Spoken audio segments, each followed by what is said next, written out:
Malakaw na ang estudyante. This is my bag. I have one books and one notebook.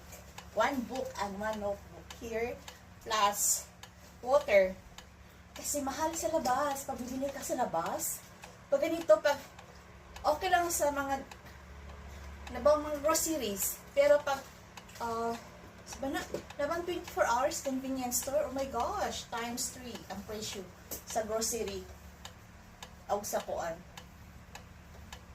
Ayan still. Yan.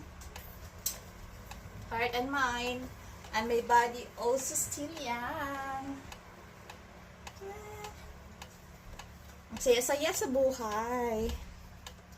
Alam nyo, nagbawas ng mga toxic sa ay, di ko kailangan yung lagi kong i-down. Okay, down ako. Hi, good morning sa lahat. Maraming salamat sa mga count me in na pinalo niya ako. At saka, pag i-count me in niya ako, mag-follow back talaga ako kasi ganyan talagang buhay. Ano ba? Exchange. Happy autumn season.